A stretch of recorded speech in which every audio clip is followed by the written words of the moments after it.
첫 번째, 이제 1장의 내용을 우선 조금 다뤄볼 건데요. 1장이 이제 주거권에 대한 이야기입니다. 모든 글들을 읽을 때, 제가 이전 수업에도 항상 강조를 하지만, 이 글 쓴 사람의 백그라운드를 알면은 그 글을 이해하는데 아주 쉽습니다. 조금 더 이해가 됩니다. 이 사람이 어떤 배경으로 어떤 공부를 했고, 어떤 백그라운드의 경력을 가지고 있는가라는 부분들을 좀 살펴보면 이분을 이해하는데 충분히 이해가 많이 되실 거라고 생각이 들어요. 서정균 처장님이죠. 서정균 처장님은 저도 개인적으로 잘 아는 분인데, 제가 장애인 지원주택 하면서 SH랑 같이 협약도 맺고 SH공사랑 서울에 있다 보니까 많이 여러 가지 그 정책적인 부분들에 대해서, 그다음에 저희 서비스를 어떤 식으로 설계해서 서울시와 설계를 해서 적용할 것인가에 대해서 굉장히 고민하면서 많은 도움을 받았던 분 중에 한 분이세요. 그래서 서정균 처장님은 지금은 SH공사의 주거복지처장, SH공사 주거복지처가 있어요. 그래서 거기 처장으로 계시고요. 이제 원래 백그라운드는 이제 도시계획 공부하신 박사님이십니다. 그래서 연구소에 주로 계셨어요. 그래서 한국도시연구소, 여기 이 책 쓸 때는 거기 소속이었죠. 한국도시연구소에서 연구위원으로 계속 계셨고, 이분이 그 많은 이제 선진국의 그런 주거복지와 관련된 정책과 프로그램과 서비스 이런 것들에 대한 것들을 많이 글도 많이 쓰셨고요. 그다음에 이제 저는 장애인 쪽 하면서 장애인과 관련된 영국의 지원주택, 서포티드 리빙 서비스, 지원생활 서비스나 서포티드 하우징에 대한 부분들도 많은 부분들을 소개해 주셨습니다. 그런 주거와 관련해서는 그래도 굉장히 우리나라에서는 현장에 계신 분이시기도 하면서 SH공사가 공기업이지만 기업이잖아요. 이윤을 추구하는 기업에서의 주거복지처장이시잖아요. 그러니까 그런 그 시장적인 관점 플러스 그다음에 이런 공공에서의 관점 플러스 기타 등등 좀 두루두루 아까 이 관점이 얘기했는데 한쪽에 편향되지 않으시고 좀 바라보시는, 그리고 복지적인 관점에서도 굉장히 좀 신선하고 그런 분이시라고 제가 이분을 평가하는 건 그렇고 괜찮은 분이십니다. 앞으로도 더 잘 나가실 거라고, SH 사장까지 하실 거라고 저는 개인적으로 생각을 하고요. 그런 바람입니다. 그러면 주거복지가 더 많이 좋아질 거라고 생각이 들어요. 자, 주거권에 대한 이야기를 시작을 하고 있습니다. 첫 번째 주거권 이념은 어떤 영향을 미치는가라는 이야기로 시작을 하면서 쭉 얘기를 해요. 제가 일단 책대로 조금 책에서 좀 핵심적인 내용들을 좀 요약해서 이야기를 해드리고 거기에서 좀 부가적으로 설명할 내용들을 할게요. 우리나라 주거권의 처음 시작은 이 철거민 운동으로부터 시작이 됐다라는 거고요. 철거민 운동으로부터 주거권의 역사가 시작됐고, 그것들이 계속해서 발전해 오면서 결국에 이런 노숙인으로까지 확대되게 되었다. 그러니까 최초의 우리나라에서 주거와 관련된 권리,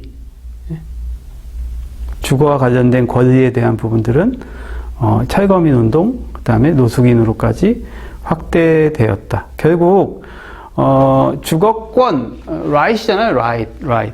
주거와 관련된 right인데 주거권, 그냥 영어로는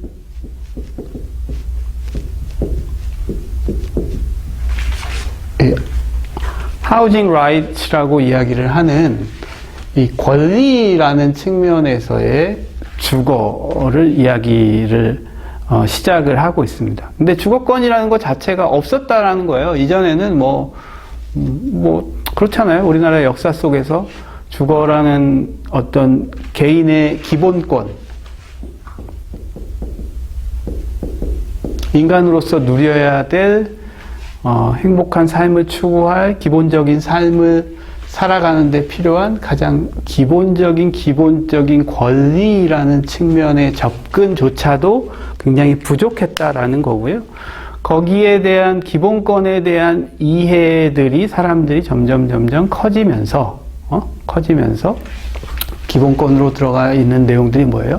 뭐 교육에 대한 거, 위생에 대한 거, 의료에 대한 거, 이런 다양한 사람들이 살아가는 데 필요로 하는 다양한 영역에서의 기본적인 권리의식이 향상되면서 그 중에 한 가지, 집과 관련된, 살아가는데 주거와 관련된 권리라는 측면에서 주거권도 점점 시간이 흐르면서 커져가기 시작했다. 그래서 점차적으로 결국에 주거권이라는 부분들을 기본권으로 인식하고 있지 못하다가 기본권에 대한 인식들이 점점 커지면서 주거권도 기본권 안으로 점차 포함되는, 그렇게 사람들의 인식들이 변화하고 있다. 결국 기본권으로서의 주거권이라는 건 뭐예요? 주거라는 게 결국 누가 책임져야 된다는 거예요? 사회가 책임져야 된다. 그 공동체가, 그 사회가 주거의 문제에 대한 기본적인 생활, 집과 그의 집을 둘러싼 다양한 살아가는 것들에 대한 것들을 개인의 책임이 아닌 사회가 책임져야 된다라는 것들로 인식이 점점 확대되어 가고 있다. 그런데 문제는 아직까지도 기본권으로서의 주거권이라는 부분은 아직까지도 안타깝지만 부족한 것이 현실이다라는 것들을 맨 앞에서 이야기를 하고 있어요. 그러면서 예를 들어서 뭘 얘기하고 있냐면, 과연 노숙인에게 집을 줘야 하는가? 라는 질문을 던지고 있어요. 뭐 뒤에 다시 언급이 되는데,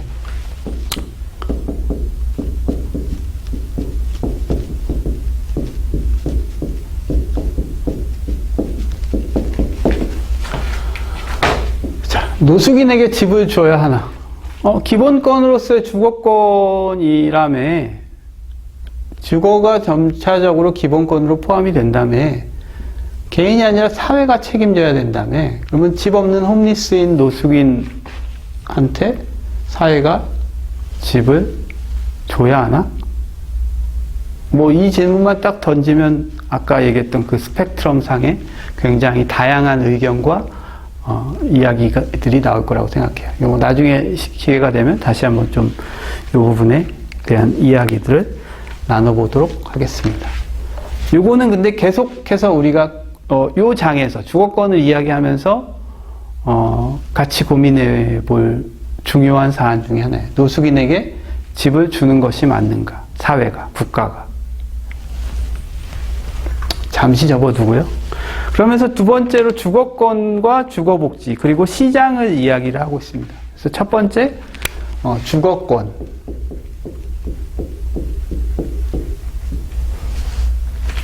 하고 주거복지를 이야기를 합니다. 그냥 직관적으로 한번 생각해 보세요. 어떻게 쓰이나요? 주거권 그리고 주거복지. 왠지 얘는 주거권에서 왠지 막 으쌰으쌰 운동해서 좀 센 이미지인 것 같고, 복지는 이제 그냥 좀 순종적으로 잘 국가가 이렇게 좀 유하게 좋은 걸로 예방적으로 이렇게 포장한 것 같고, 사실 주거복지라는 곳에 주거권이라는 표현을 써도 이상하지 않는 곳이 많고요. 주거권이라는 곳에 주거복지라는 표현을 써도 이상하지 않은 것이 맞아요. 굉장히 두 가지가 개념 자체가 명확하게 구분이 되어 있지는 않다라는 게 결론적인 이야기고요. 같은 의미로 쓰이기도 하고, 근데 이제 중요한 건 우리 책에도 나왔지만 무엇을 쓰느냐, 주거권을 쓸 거냐, 주거복지를 쓸 거냐의 문제보다도 어떻게 쓸 거냐가, 주거복지라는 표현을 인간이 살아가는 데 있어서 기본적으로 생존에 있어서 가장 필요로 하는 것들을 충족시켜주는 것이 바로 집과 관련된 것이 주거복지입니다. 주거권입니다. 다 가능하다는 거죠.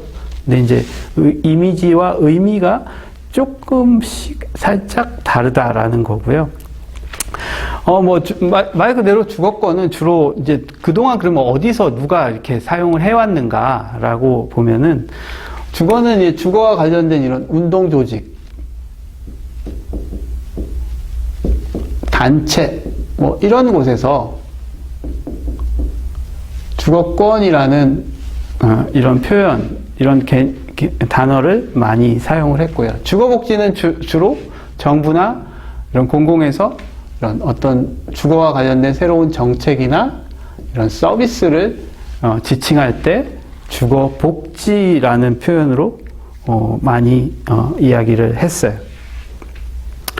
결국 주거권이냐 주거복지냐 이거를 구분짓고 하는 것들은 별로 중요한 문제가 아니라는 거죠. 정말 중요한 건 뭘까? 얘네 둘은 궁극적으로 결국 한 편이라는 거예요. 그리고 얘네랑 싸울 거는 사실은 시장이라는 거예요.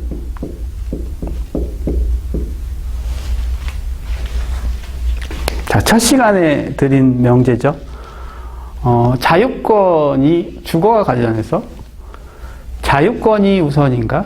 아니면 주거의 어떤 공공성, 기본권으로서의 주거권이라는 이런 사회적인 사회권으로서의 주거가 우선인가? 그래서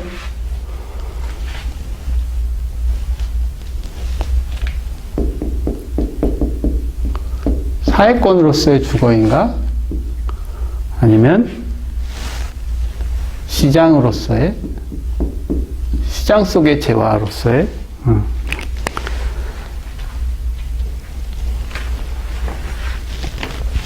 다시 얘기하면 이거를 자유권이라고 하죠. 결국 사회권과 자유권의 대결 양상으로 된다는 거예요. 결국 주거라는 것들을 봤을 때 자유권이라는 건 뭐예요? 시장 속의 재화라고 보는 거고요. 이거는 뭐예요? 사회 속의 재화라고 보는 거예요. 집은 그리고 그 집과 관련된 다양한 집을 둘러싼 여러 가지 자원이나 서비스나 이런 것들은 결국 사회 속의 사회적인 재화지 개인의 어떤 시장의 메커니즘 속에서 다뤄주는 어떤 재산이나 어떤 자산이나 금융이나 이런 것들에 속하는 시장의 재화로서는 부적절하다라고 보는 관점의 차이인 거예요. 근데 여러분들은 이 부분을 좀 여러분들 이야기들을 좀 듣고 이야기를 해야 되는데 어떻게 생각하세요? 어떻게 생각하세요?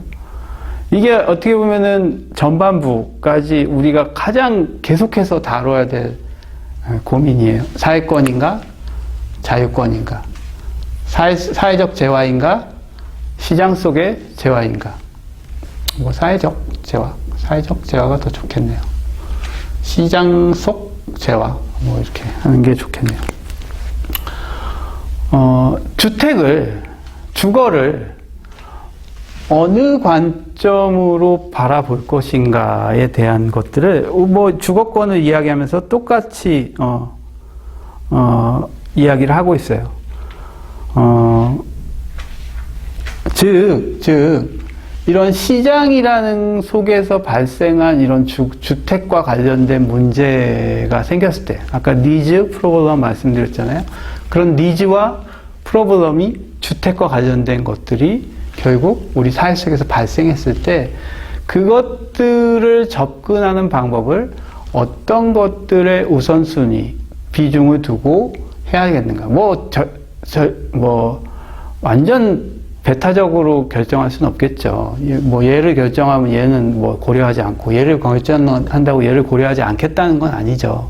두 가지를 다 고려를 하겠죠. 하지만 우선순위를 어디에 두고 생각할 것인가의 문제라는 거예요. 그러면서 뭐 자연스럽게 뒤에 이제 주거와 시장에 대해서 이야기를 하고 있습니다. 결국 이 둘의 문제가 결론적으로야 뭐 둘을 잘 병용해서 해야 된다라고 하지만 이 둘이 가지고 있는 기본적인 속성은 배타성을 띌 수밖에 없다는 거죠. 왜? 내가 평생 동안 30년, 20년 열심히 모아서 이거 집 한 채 나는 마련하는데 그렇게 했었는데 저기 허랑방탕하게 젊은 시절을 보내고 노숙인이 됐는데 걔를 역세권에 더 좋은 임대주택을 공짜로 살게 해줘? 그게 말이 돼? 나는 뭐야? 이게 오히려 더 불평등한 거 아니야? 라고 문제 제기할 수 있는 거죠. 자본주의 사회가 맞아, 우리나라가? 뭐 이렇게까지 극단화할 수 있는 거죠.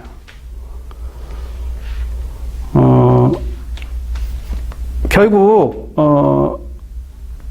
문제는 뭐냐? 여기에서 그러니까 이런 대결 구도로 제가 이렇게 설정을 한 가장 문제는 뭐냐면 얘네가 같이 공존하는데 너무나 많은 것들이 부딪힌다는 거예요.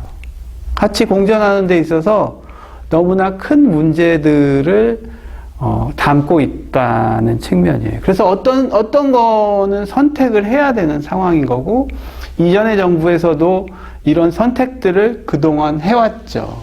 왜냐하면 그동안에 우리나라는 자유권을 중요시 했었어요. 근데 점차적으로 기본권에 대한 부분들이 신장이 되고, 사람들의 삶의 질이라는 부분들을 추구를 하게 되고, 행복권을 이야기하게 되고, 기본권을 넘어서 행복권까지도 이야기하는 것까지 도달했단 말이에요. 그렇기 때문에 이런 기본권과 행복권들을 추구하는 데서 가장 기본이 되는 주거와 관련된 부분은 적어도 사회적인 기본적인 권리로 보장되어야 된다라는 것들이 점차적으로 여기에 대한 것들이 커지고 있는 상황인 거예요. 기존에는 이렇게 해왔어요. 뭐 우리 잘 아시잖아요. 뭐 불과 10년? 11년 전이네요.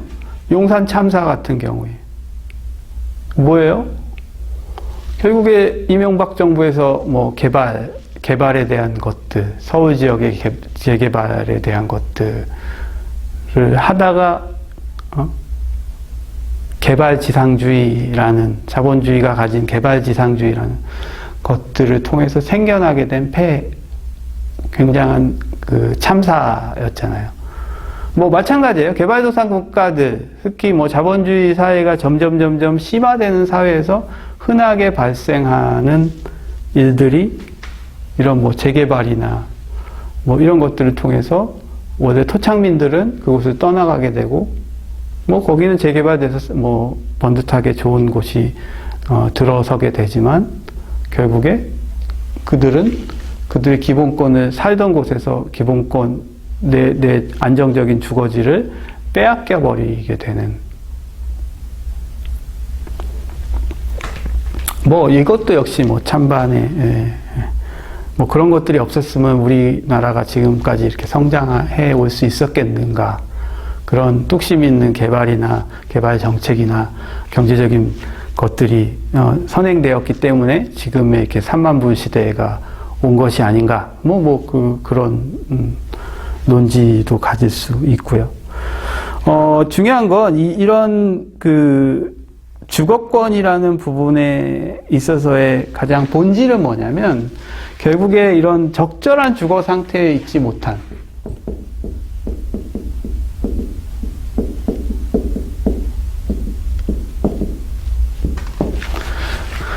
적절한 주거 상태에 있지 못한 사람들에 대해서 이런 주거의 접근성을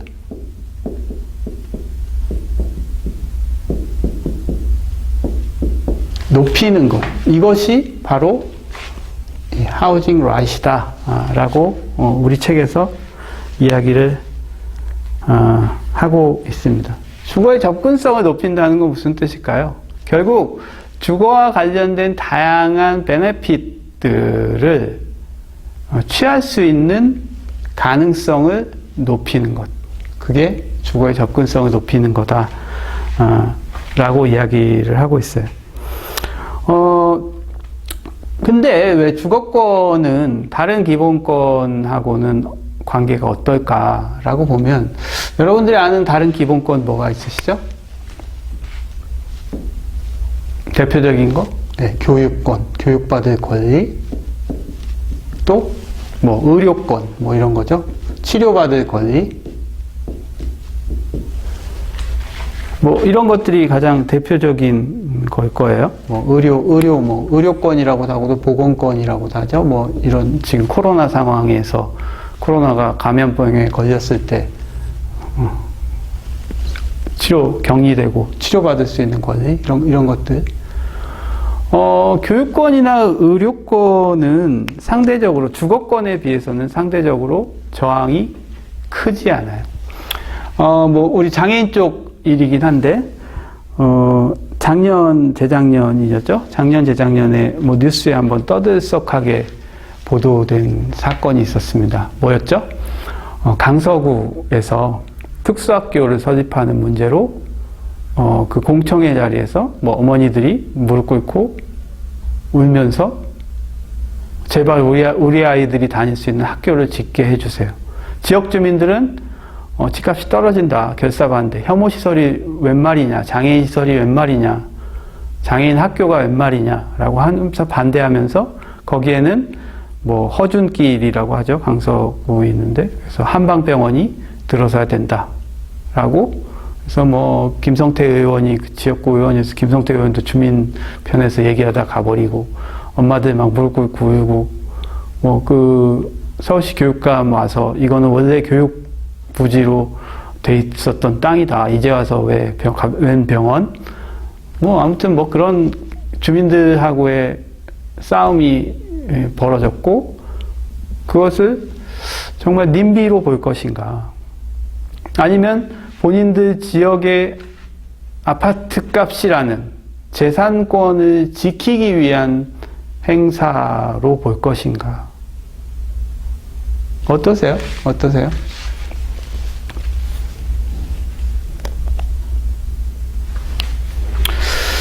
자, 이것처럼 주거에 대한 부분들, 다른 뭐 교육권, 의료권에 비해서 더 치열하고 더 격렬하게 파이트하는 것 같아요. 두 개가 동시에 공존하기가 정말 쉽지 않은 문제가 주거 문제이고 주거 복지의 문제다라는 거예요.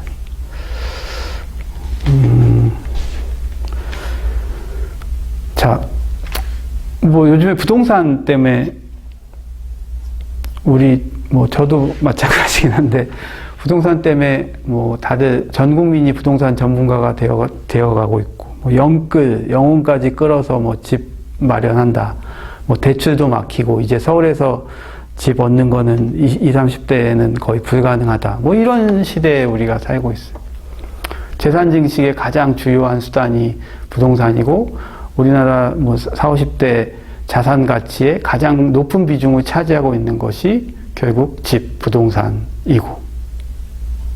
그렇다면 이 시장의 메커니즘 속에서 시장 속 재화로서의 부동산의 비중이 이미 우리 사회에서 너무 커버렸다.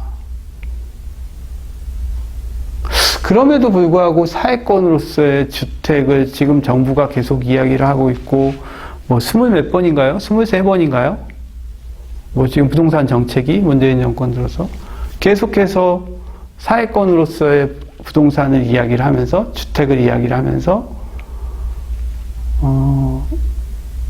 규제하고 새로운 정책을 내놓고 있지만 집값은 아랑곳하지 않고 시장 속에서는 계속해서 상승되고 있는 상황. 사람들이 어떻게 받아들인다는 거예요, 결국? 집의 문제를.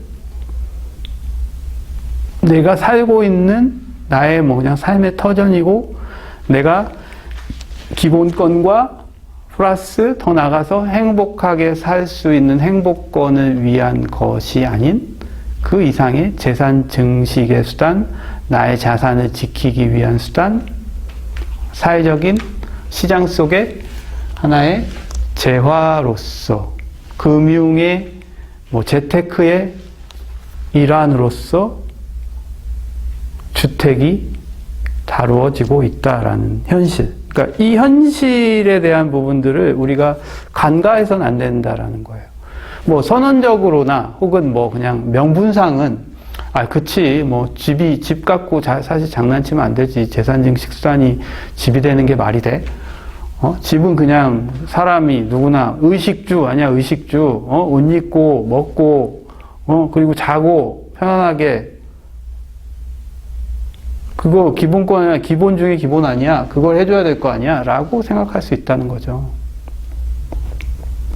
근데 현실은, 우리 사회의 현실은 그것만으로 다 설명되지 않는다는 게 현실이다. 그 현실을 이야기를 하고 있고, 주거권을 고민을 하면서 우리가 결국에는 이 챕터에서 다 필요 없어요. 요거예요.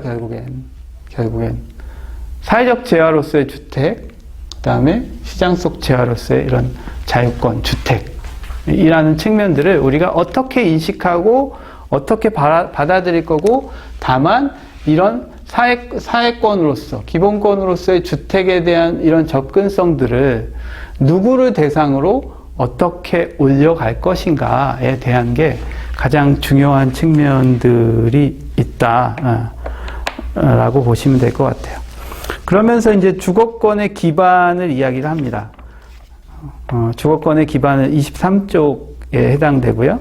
그래서 주거권의 근거라고 이야기를 하면서 무슨 얘기를 해요?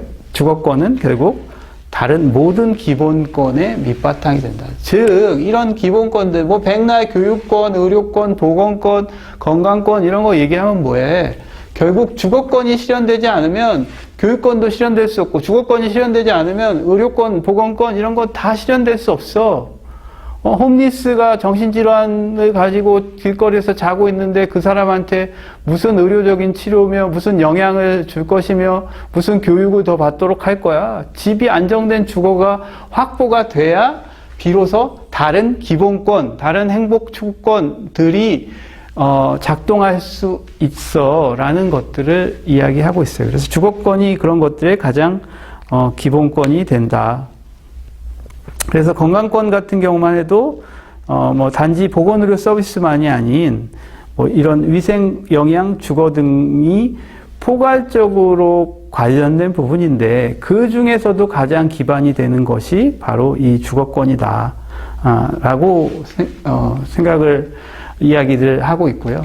그 다음에 이제 선생님들이 한 가지 아셔야 되는 것들이, 이 하우징 라이트라는 이 주거권이라는 것이, 이 하우징이라고 쓰다 보니 이제 어떤 착각을 하게 되냐면, 이 물리적인 주택만을 생각을 하게 돼요. 근데 제가 이제 감히, 저도 여기에 대해서 굉장히 전문가는 아니지만, 감히 좀 제안을 드리자면, 이제 하우징 라이트이 포함하고 있는 거는, 이 물리적인 하우스라는 물리적인 주택에 무엇이 포함이 된 개념이면 이 리빙이 포함된 개념이에요.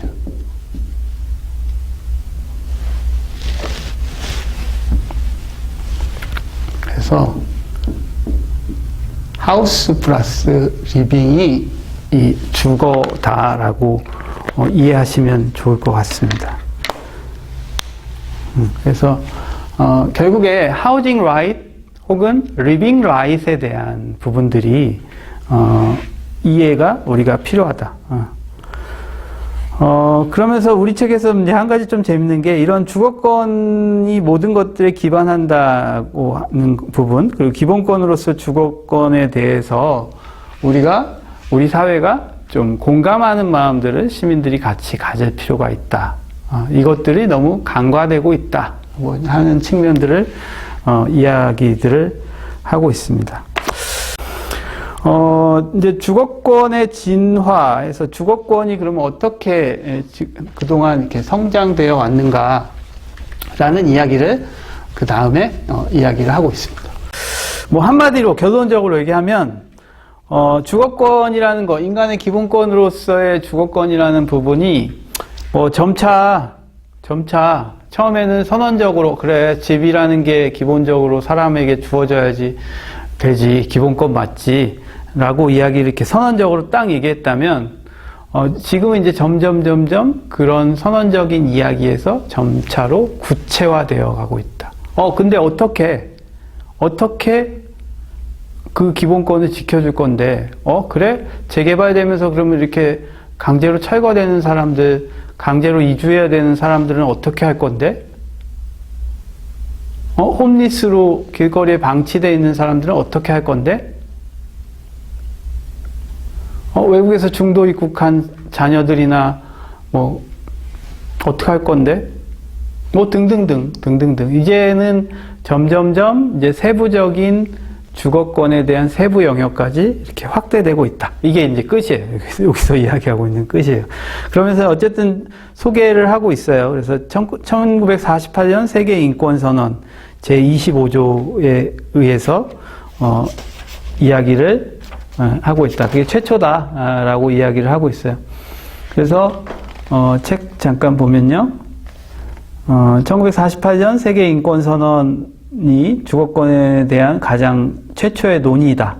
그래서 제25조에 모든 사람은 먹을 거리, 입을 옷, 주거, 의료, 사회 서비스 등을 포함해 가족의 건강과 행복에 적합한 생활을 누릴 권리가 있다라고 이야기를 하고 있어요. 그래서 최초는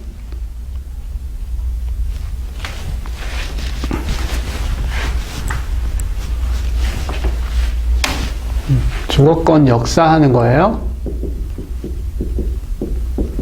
최초는 1948년 세계 인권 선언이었다.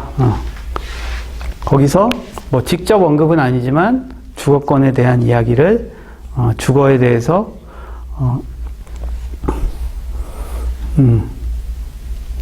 언급을 하고 있다. 라고 이야기를 하고 있고, 그 다음에 이제 이야기하고 있는 게 1966년도에 경제적, 사회적 및 문화적 권리에 관한 국제 규약. 그래서 1966년,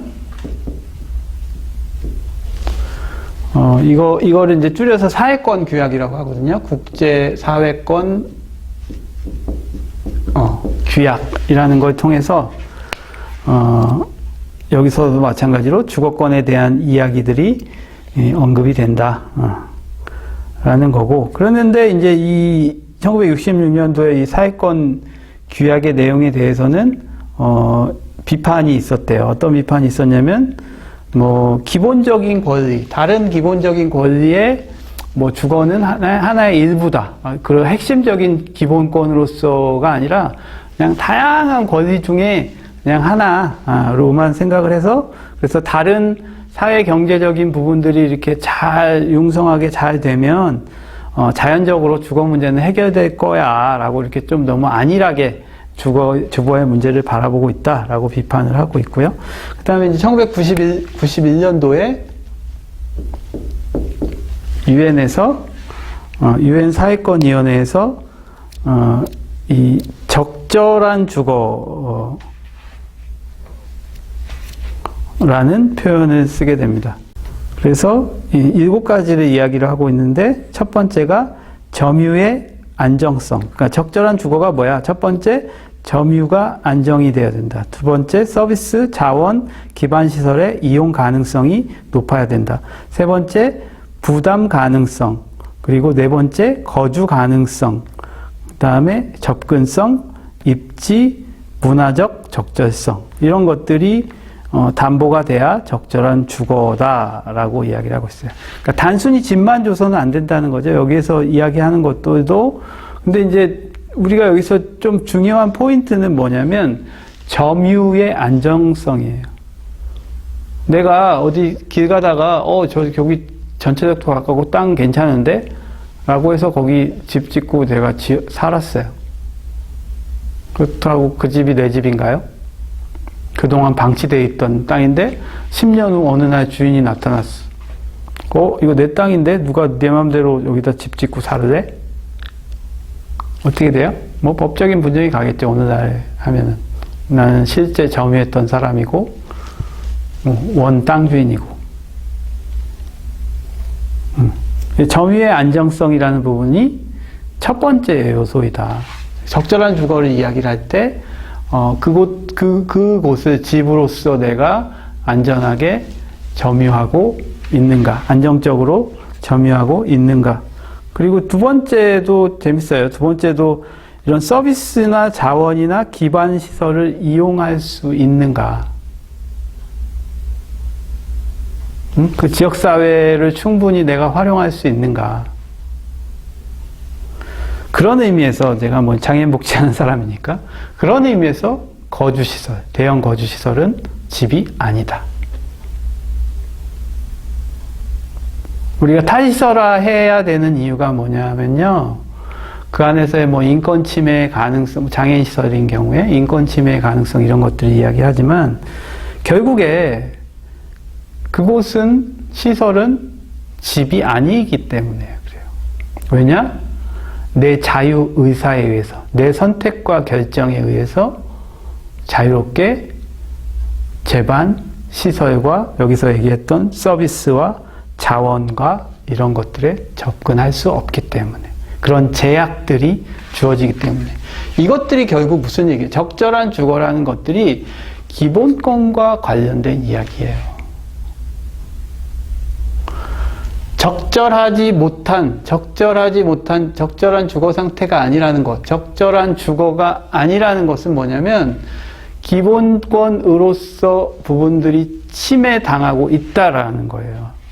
점유에 있어서 안정되지 못하면 그것이 기본권의 침해인 거고요.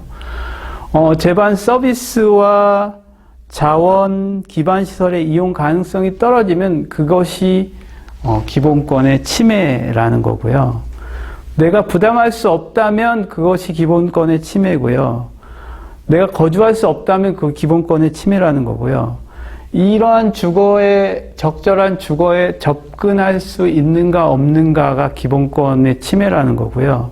그 다음에 그 놓여있는 내가 원하는 입지에 있는가, 그리고 문화적으로 적절한가.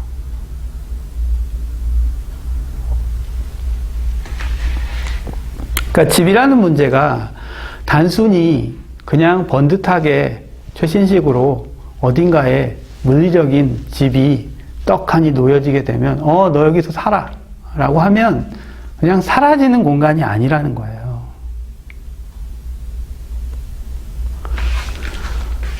인간 사회적 동물, 사회적 동물까지 필요 없죠. 제가 이제 북한 쪽에 좀 관심을 갖고 통일복지 사업을 하는데 제가 이제 북한 이탈 주민들하고 이제 뭐 인터뷰를 하거나 이렇게 만났을 때 그런 얘기를 들은 적이 있어요. 이제 하나원을 이제 탈북하셔서 우리나라에 오시면 이제 하나원 가서 교육 받으시잖아요. 이제 교육 끝나고 이제 배치가 돼요. 이제 뭐 임대 아파트나 뭐 이제 뭐 임대 주택이나 이런 것들을 이제 얻어주게 되죠. 가족인 경우에는. 그러면 선택지가 없어요. 그래서 한 분이 뭐 평양은 아니지만 뭐 평양 인근 그래서 도시에서 탈북하신 분이셨는데 어디로 집을 받으셨냐면 저 충주에 있는 무슨 임대 아파트로 배정을 받았대요. 근데 이제 뭐 충주도 물론 발전했죠. 근데 충주에서도 그 임대 아파트가 놓인 곳이 굉장히 외곽인 거예요. 충주 시내에서도. 그렇다 보니까 아파트만 따당 한 동 있고 옆에 다 논밭이래요. 그래서 그 탈북하신 어머니가 저한테 말씀하시면서 뭐라고 그랬냐면 아니 내가 북한에서도 이 정도는 아니었는데 남한 와서 강제로 그런 곳에 살게 되었다고. 북한에서도 나 도시 생활만 한 사람인데 내 의사와 상관없이 그곳에 놓이게 됐다. 결국 거기서 뭐 1년, 2년 정도 사시고서 다시 서울로 올라오셨어요. 그런 거죠. 집이라는 게 단순히 물리적인 하우스, 건축물로서의 집, 주거만 주어진다고 그래서 이런 기본권적인 적절한 주거다라고 이야기할 수 없다라는 거예요. 지금 얘기했던 이런 7가지 요소라는 부분들이 같이 접목될 때 집이다라고 이야기할 수 있고, 그것이 적절한 주거, 어댑티드 하우징이다라고 이야기할 수 있다라는 거고요. 그래서 뭐 이런 주거권이라는 거는 점진적으로 실현되어야 될 권리다. 그래서 뭐 여기서 이야기하고 있는 게 needs-based housing strategy가에서 right-based housing strategy로 바뀌어야 된다. 그래서 결국 이런 needs-based에서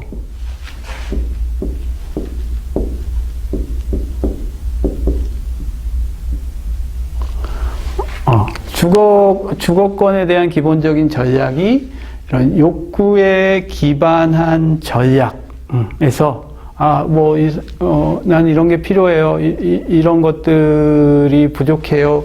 라고 하는 거에서 이제는 기본권이라는 이런 권리라는 측면을 기반으로 한 전략, 접근 방법이 이제는 이렇게 전환되어야 된다라는 이야기들을 하고 있고, 그러면서 뭐 국제기구의 이런 합의가 점차로 중요시 된다. 그러면서 뭐 림버그 원칙, 뭐 마트리히트 지침 뭐 이런 것들을 통해서 국제사회 차원에서 이런 사회권으로서의 주거권을 시행을 해야 되고, 그거를 국제사회, 기구나 국제협약체들을 통해서 이런 것들을 서로 감시하고 보고해주고 평가하고 뭐 이런 것들이 필요하다라고 이야기를 하고 있어요.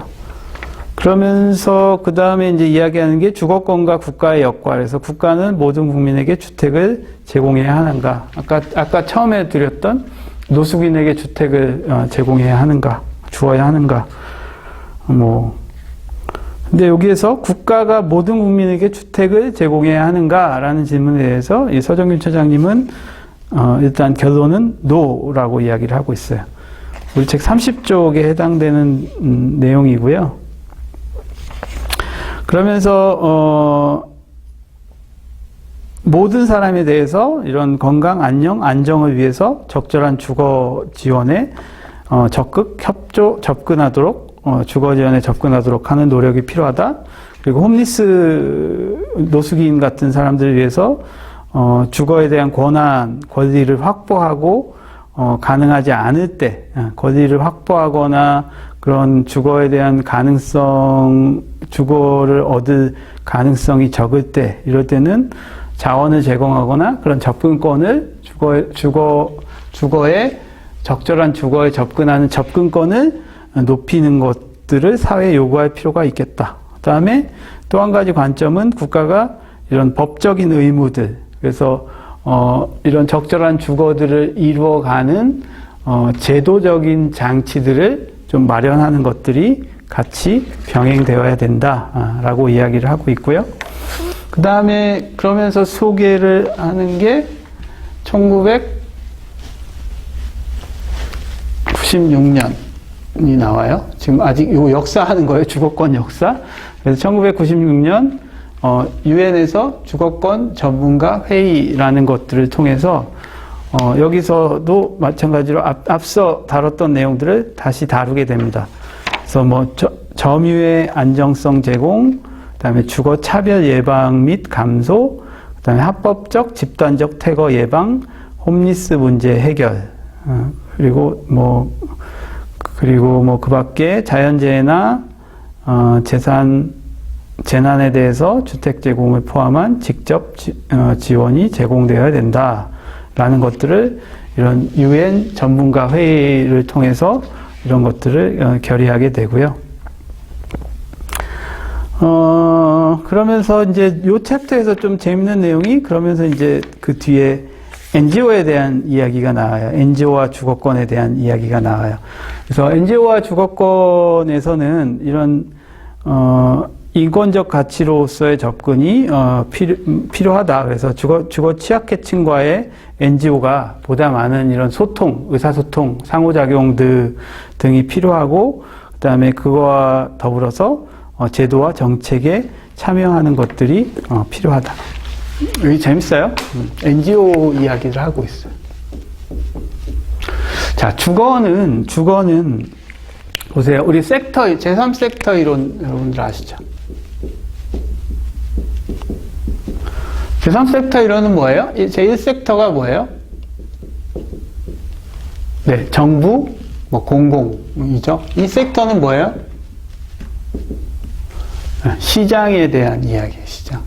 결국 1섹터와 2섹터가 실패한다는 거죠. 이제 페이주어 테오리에 따르면 이제 마켓이 실패하게 되고, 그 마켓의 실패를 정부가 다시 막게 되지만 가버먼트 역시 페이주어 실패하게 되고, 그래서 이런 실패를 제3의 영역인 이런 시민사회, 그다음에 non government 영역인 NGO나 시민사회를 통해서 정부와 시장이 실패했던 부분들을 보완해주는 역할로 제3섹터를 이야기를 하게 되죠. 실패 이론은 나중에 행정론 들으신 분들은 공부하셨으니까 아시죠? 어쨌든 이 NGO에 대한 이야기를 다루고 있다는 거예요. 결국 주거에 대한 주체가 누구냐는 거예요. 지금까지 초점은 계속 국가였어요. 국가는 노숙자에게 집을 줘야 되는가? 모든 국민에게 집을 줘야 되는가? 이 이야기들을 다루다가, 그리고 시장 속에서는 그냥 재화로서의 시장, 기본 재산권, 그 다음에 자유권으로서의 부분만을 강조했고, 근데 후반부에 뭐가 나왔냐면 이 주거권을 이야기하면서 NGO의 역할에 대해서 이야기를 하고 있어요. 결국 무슨 얘기냐면, 결론적으로 이 서정균 차장님이 이야기하는 부분들은 뭐냐면, 제3섹터라는 NGO 영역의 부분에서의 주거권에 대한 것들이 굉장히 중요하다. 이런 적절한 주거를 확보하는 데 있어서 굉장히 중요한 역할을 NGO가 해줘야 된다. 왜? 결국 정부도 실패하고 주택 문제에 있어서, 주거 문제에 있어서 정부도 실패하고 시장도 실패했는데, 그것들을 보완해 줄 수 있는 것이 결국 제3섹터, 본래의 제3섹터가 등장하게 된 배경과 마찬가지로 주거 문제, 주거 복지와 관련된 문제에 있어서도 NGO, 제3섹터 영역이 그 문제를 해결해 줘야 된다.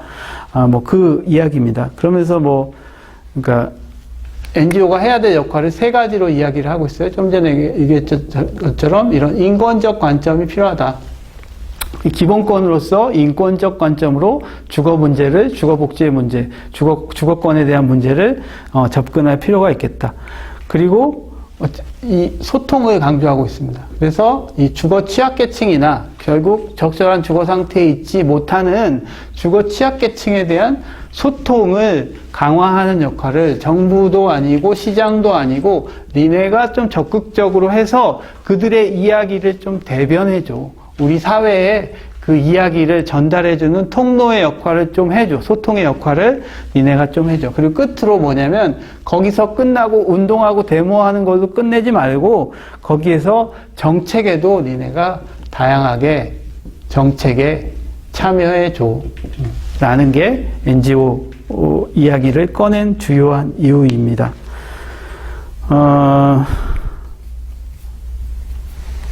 네. 뿐만이 아니라 정책 참여하는 것뿐만이 아니라 이제 한 가지 더 이야기하는 게, 이제 새로운 자원 배분 방식도 니네가 제안을 해봐. 그리고 시도를 해봐.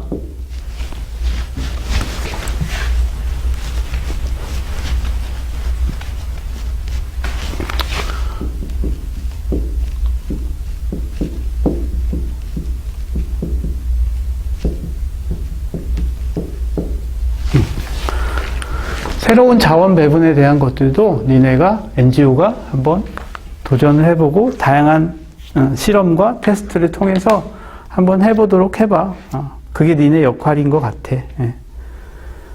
결국 이것을 통해서 NGO를 통해서 하는 것, 이런 세 가지 것들을 통해서 얻고자 하는 거는 결국 이걸 통해서 주거권이라는 부분이, 주거에 대한 기본적인 권리라는 주거권이라는 부분이 확장될 수 있을 거야 라고 이야기하고 있습니다.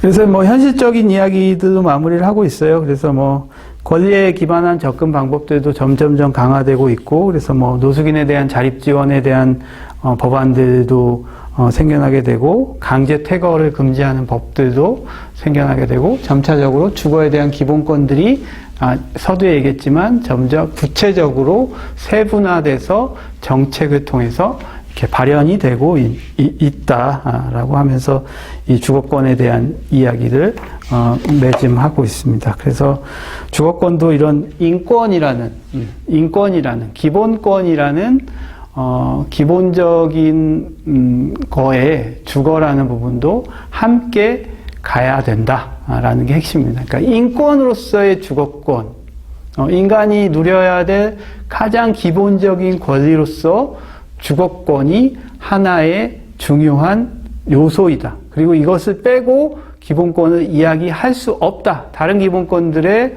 바탕이 되는 부분이기 때문에 그 부분을 강조하고 있다. 근데 다만 이 현상에 대해서는 우리가 더 고민해 봐야 된다라는 게 이 1장에서의 주제입니다. 뭐 이거를 이 서정균 처장님이 강조하진 않았어요. 근데 이제 제가 요거는 나름대로 봤을 때 1장에서 주거권이라는 부분들을 선생님들께서 생각하시면서 과연 기본권으로서 인권으로서 주거권이 어떤 의미가 되고 어떤 역사적인 배경들을 가지고 있으며 그 섹터 속에서의 NGO의 역할이라는 거죠.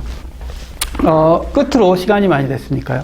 끝으로 이 섹터라는 부분들을 이야기를 하면서 사회적 경제도 자연스럽게 되는 거예요. 우리가 이제 그 네 번째 섹터가 뭐예요? 아까 1섹터, 2섹터, 3섹터. 자, 1섹터 뭐라고 그랬어요? 정부, 공공, 정부, 2섹터, 시장, 기업. 3섹터 뭐예요? 이런 NGO로 대표되는 시민사회, 시민사회,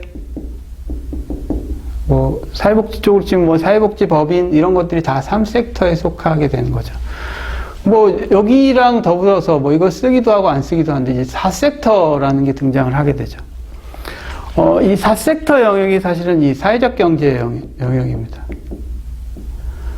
즉, 1섹터도 실패하고, 2섹터도 실패하고, NGO 역시도 마찬가지로 1섹터와 2섹터의 많은 부분들이 의존되어 있기 때문에 실패를 가져오게 된다라는 거고, 이런 1, 2, 3섹터의 실패에 대한 또 다른 대안이 무엇인가? 이게 사회적 경제라는 거예요. 즉, 시장의 메커니즘은, 기본적인 자본주의 사회에서의 시장의 메커니즘은 그대로 가져가되, 그 안에서의 정부의 역할이나 시민사회의 역할들은 그대로 가져가되, 거기서 경제적인 부분에 있어서는 공동체주의를 우선한다. 그러니까 이 3섹터와 4섹터의 차이점이 뭐예요? 사회적 경제 시간이 아닌데. 3섹터와 4섹터의 차이는 뭐냐면, 둘 다 공공의 이익을 목적으로 한다라는 거죠. 근데 여기는 이제 non-profit이 이쪽에 포함이 되는 거고요. 사회적 경제는 이 시장의 메커니즘 속의 공동체성이에요. 공공의 목적을 똑같이 지향하되, 그래서 대표적인 4섹터 사회적 경제를 사회적 경제라고 이야기 안 하죠. 보통 이제 사회적 기업을 여기 이제 대표적인 것도 사회적 경제 기구인 협동조합, 사회적 기업 이런 것들 사회적 경제로 4섹터를 바라본다. 결국 아까 1, 2, 3섹터를 주거권을 이야기하면서 이야기를 했잖아요. 결국 정부가 주거권에 대한 것들을 국제사회와 협력해서, 이건 우리 정부만 있는 건 아니죠. 다른 외국의 다른 정부, 이 글로벌한 국제사회가 함께 협력해서 해야 될 것. 그리고 시장의 역할을 통해서 또 해야 될 역할들이 있는 거고, 얘네들이 못하는 부분을 3섹터가 해줘야 된다는 거고요. 3섹터 역시 못하는 이 영역을 누가 해줄 수 있냐면 사회적 경제에서 커버할 수 있다라는 거예요. 어떤 메커니즘으로? 특히 이 섹터가 갖는 시장 속에서의 어떤 사람들의 공동체성이라는 특징을 4섹터를 통해서 중요한 대안으로 마련해 볼 수 있겠다. 뭐 이 얘기는 뒤에 가면 또 계속 많이 할 거기 때문에 이런 의미적인 맥락이 있다. 그래서 우리 수업 제목이 사회적 경제와 사회주택, 사회적 경제와 뭐 주거복지 뭐 이렇게 명명할 수 있을 것 같습니다. 그래서 이 부분에 대한 고민들도 우리가 계속해서 좀 같이 가져가자라는 겁니다.